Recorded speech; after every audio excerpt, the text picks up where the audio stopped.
after this, they're going to go to... They have to go and play on an audition recording. They have to leave straight from here, go to San Mateo. The saxophone player who plays in the SF All-Star also. And he's applied to colleges. He's got to submit his audition recordings, but he's got to have a rhythm section behind him. So my sons are like 2/3 of a rhythm section, so they get called to do this a lot because they know that these guys will be on time. They'll both be there. But you need to have a drummer too. So a drummer was supposed to come today. He didn't show. Does it look bad? Does it feel bad if he didn't show up? I mean, well, in this situation, I actually think this is more appropriate.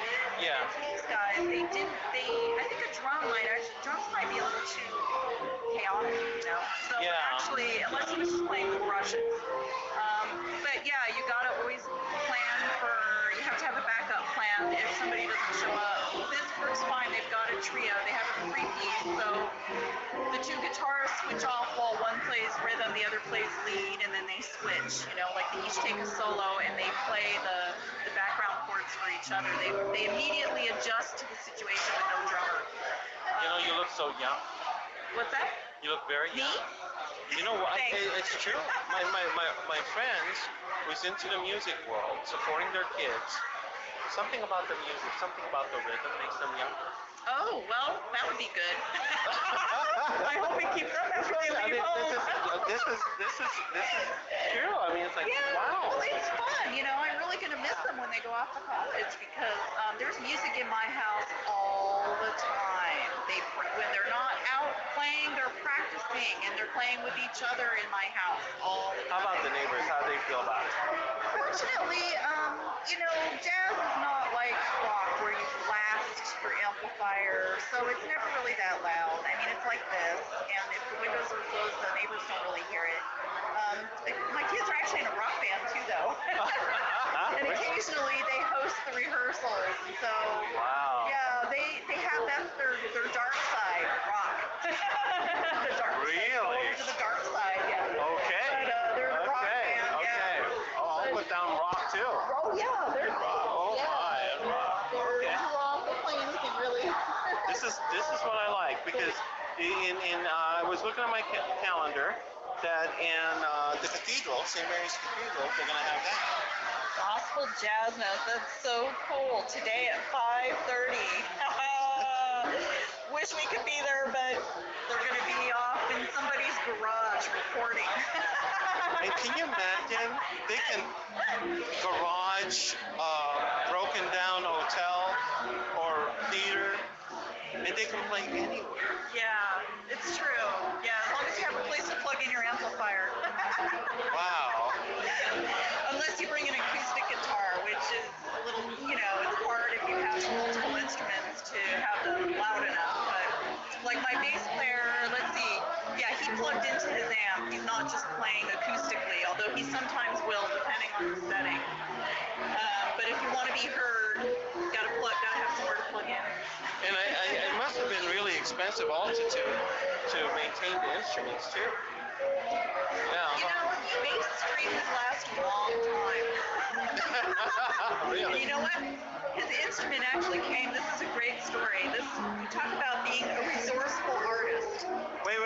Can I record this? I want to record this. Sure.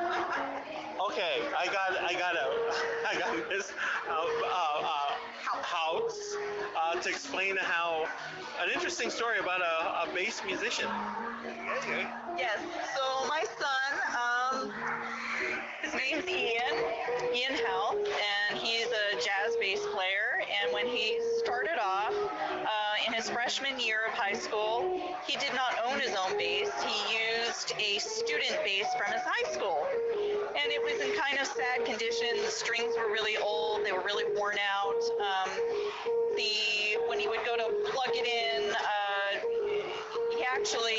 it was difficult to get a consistent sound through an amplifier, and it had kind of what he called a dead feel to it. So he played it for 2 years, though, in high school. We wanted to make sure he was committed to playing an upright bass before we invested in one for him to own and keep.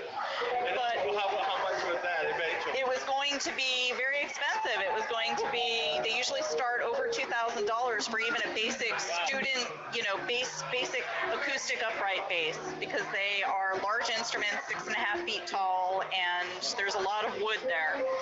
But one day, my son learned that the music director at his school had actually donated an old, broken up acoustic upright bass from the music department that wasn't working at all anymore, and had given it to the art department to use as scrap in case they wanted to tear it up and use the wood or the strings or the metal on it for some art project.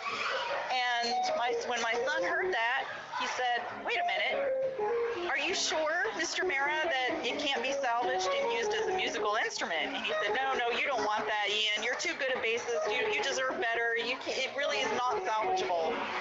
But my son went to the art department.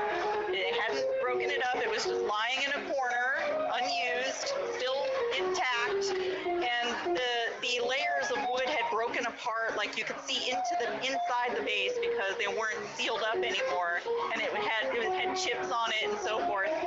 He talked to the art director there, and they said, we haven't determined that we even have a use for it. If you want to take it, then feel free.